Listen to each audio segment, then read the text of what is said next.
Hi, and welcome to another edition of True Tales of the Supernatural. The whole point of this show is to point out the safe uses of the Ouija board.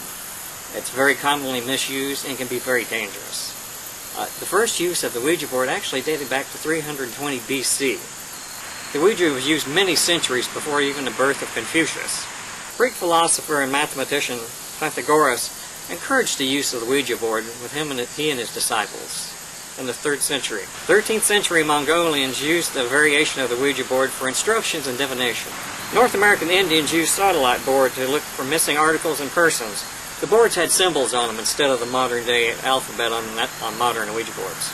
The planchette, the item that you place your hand on when it moves across the board, was created by a Frenchman named M. Planchette. It was created in 1853. Okay, this show is to tell you some of the safe uses of the Ouija board and some of the definitely things you want to stay away from. Now, you never want to use the Ouija board by itself. This is very dangerous and can lead to something happening. There have been many reports of it.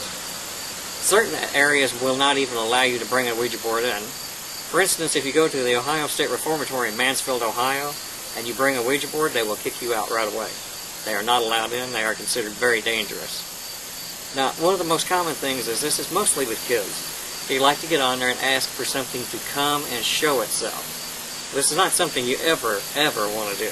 You never want to ask something to come out of the board. You also don't want to make light of the board. Act stupid with it. This is a common thing.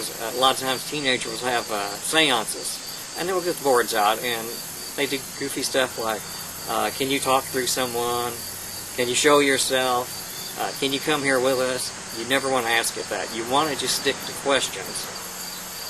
Now, would you ever use an Ouija board? No. No way. How do you feel? You think they're evil, safe, just a toy, it's fake? No, I think they're evil. And I don't want nothing to do with it. Now, another example of what not to do with a Ouija board. The movie The Exorcist was based on a real-life tale, except they substituted a girl instead of a boy and changed a few things around. But this was based on a true story where a boy's grandmother had bought him a Ouija board, and he and his grandma would sit and use the Ouija board. When the grandma died, he was devastated, and he decided to try to contact his grandma. It wasn't his grandma that he was actually talking to, and he did become possessed, or so the tale goes. He eventually ended up something very much like the movie, very difficult, even speaking in Latin, in lost languages. So this is an example of why you don't want to use the Ouija board by yourself. The best thing are the main guidelines is use them in a group. Just ask questions. Take it with a grain of salt. What it says isn't necessarily true. Sometimes they are, and sometimes they're not. Sometimes they do it to trick you into something, and sometimes they'll tell you true stuff to try to get you really filling in with the board.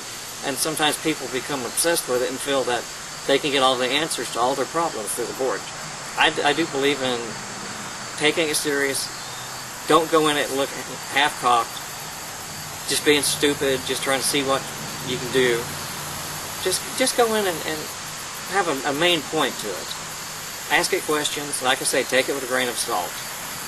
And there's many people that will tell you don't use them. They're extremely evil. Some people will tell you they're nothing but a toy. Even the man that invented the Ouija board himself only used his board very few times. Even though he got rich and built the company that eventually Parker Brothers bought out. Which, by the way, the name Ouija is a trademark of Parker Brothers. It's used for pretty much any kind of a board like this, but the name really only applies to the Parker Brothers board.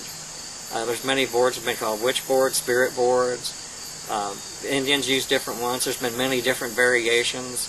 The original ones actually had a pencil in them, and they spelled it out on paper. It was very slow, very tedious, and they generally didn't tend to stay using them very long, so they came up with a planchette, which seems to be the best method.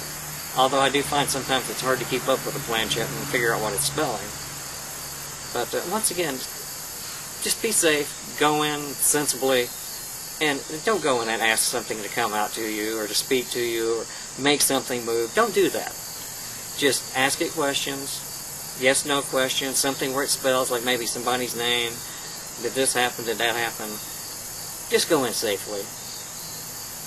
Well, I think really since this is just for the safe uses, and that's just general guidelines, I think this episode's pretty much wrapped, don't you? Yes, I do. So, for another episode of True Tales of Supernatural, till next time.